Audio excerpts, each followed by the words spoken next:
Tuig 2018, gilungsad ang Malasakit Center na tumong ang makahatag og mas paspas na serbisyo sa mga kababayan nato nga nanginahanglan og medical financial assistance. Matagal po akong nanilbihan sa ating mahal na Pangulo for 23 years na po. At doon ko po napatunayan yung puso ni Pangulong Duterte, lalong-lalo na po sa mga mahirap. Marami pong lumalapit sa Davao City, may bit-bit po na hospital bill ng SPMC. Si Dr. Vega pa po ang namumuno niyan. Halimbawa, mga taga Surigao, mga taga General Santos City, mga taga Zamboanga, pumupunta po ng Davao at humihingi ng tulong. Sabi po ng COA, bawal po gamitin yung pera ng Davao City sa mga hindi residente ng Davao City.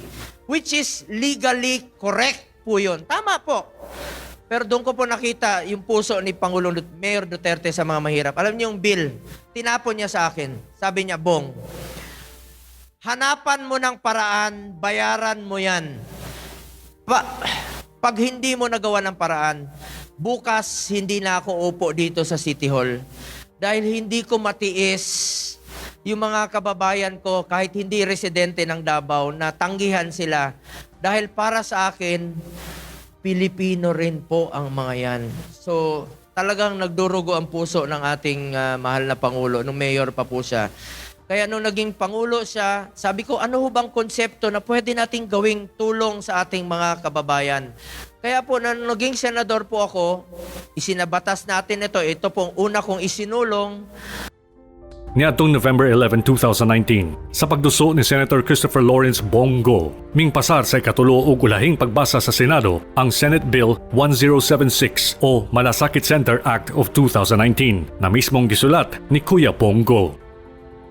Ug tungod sa kaayuhan na mahatag ani, December 19, 2019, gipirmahan sa dayon kini ni Pangulong Rodrigo Roa Duterte aron mahimong opisyal na balaod ang Republic Act No. 11463 o ang pagtukod sa malasakit centers sa tanang pampublikong ospital, ilalom sa Department of Health ug Philippine General Hospital. Ug niadtong 2020 State of the Nation Address sa Pangulo, gihatagan niini og pagdaig ang pagsulong ni Senator Bongo sa malasakit center sa nasod. The Malasakit Centers Act has proven to be a great help to our less fortunate citizens needing medical services through one-stop platform in government hospitals. We commend the initiative and work of Senator Bongo in this regard, as well as other significant pieces of legislation as of today. These centers will be of great help in ensuring that our people remain healthy and resilient during these challenging times. Unsa ang Malasakit Center? Ang Malasakit Center, usa ka one-stop shop na dawatan diin makita ang mga representante sa mga musunod na ahensya. Ang Department of Health o DOH, Department of Social Welfare and Development o DSWD, Philippine Health Insurance o PhilHealth, ug Philippine Charity Sweepstakes Office o PCSO. Nasa loob na ho ng hospital yung 4 na ahensya ng gobyerno para hindi na po sila lumabas at humingi ng tulong. Sabi ko, bakit kailangan magmakaawa ang ating kapwa Pilipino? Sa totoo lang po, pera nila yan. Sa kanila po yan. So ibalik natin sa kanila sa mabilis na paraan. Ang mga giingon ng mga ahensya sa gobyerno, susihon ang final billing, lakip ang mga rekisito aron mahibal-an kung pila ang pwedeng makaltas sa final billing sa pasyente. Sa mga testimonyang gihatag sa Bisaya gyud sa Malasakit Center ni Yusek Jonji, kasagaran sa mga pasyenteng natabangan sa Malasakit Center walay naangko na bayronon o kung aduna man, gamay na kantidad na lang ang kasagarang mabilin. Aduna po'y higayon na pwede pod makakuha og libreng tambal sa Malasakit Center apan nakadepende ra pod sa availability. Wala po yung may mga trabaho. Isod ka ay mahal. Ang Malasakit Center makita sa mga pampublikong ospital sa lain-laing dapit sa nasod. Sukad niadtong tuig 2018 hangtod sa kasamtangan, May 2021, nakaabli na og 117 ka mga Malasakit Center sa tibok nasod. Sa Luzon, adunay 63, sa Visayas, 26, ug sa Mindanao, 27 ka mga malasakit centers. Matod sa balaod, ang malasakit centers makita lang sa mga pampublikong ospital. Ang mga pasyente nga nakakonfine lang sa ospital na dunay dawatan sa malasakit center ang pwedeng matagan og tabang. Dili usab pagadawaton ang mga bayronon sa mga pasyente nagikan sa laing mga ospital. Mahimo pod na bayaran sa malasakit center ang bayronon sa tambal sa usa ka pasyente basta nakakonfine kini sa ospital na adunay malasakit center.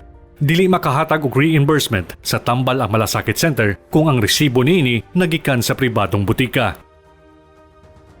Pila pod ang matangtang sa hospital bill sa pasyente. Ang tumong sa malasakit center mao ang paubson ang hospital bill o walay mabayaran na bill sa ospital ang pasyente. Limitado lang pod sa 50,000 pesos ang pwedeng makuha sa malasakit center.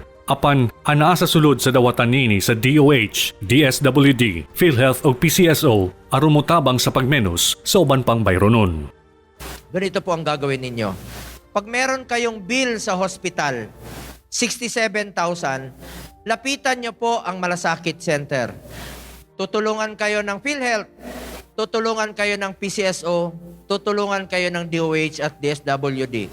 At kung may balanse pa kayo, ay babayaran po ng pondong iniwan dito. Ang target po ng malasakit center ay zero balance na po at wala na pong babayaran ang ating mga pasyente. Ulitin ko lang po, ang malasakit center po ay para sa mga mahihirap nating mga kababayan. Yung sa mga kababayan nating hopeless and helpless po na wala po silang ibang mapuntahan. Di naman po kailangan ng mga mayayaman ang malasakit center. Sabi ko nga po, kung ano pong pwede nating gawin na mapabilis po yung ating serbisyo. Isayag yun! Isayag yun! Isayag yun!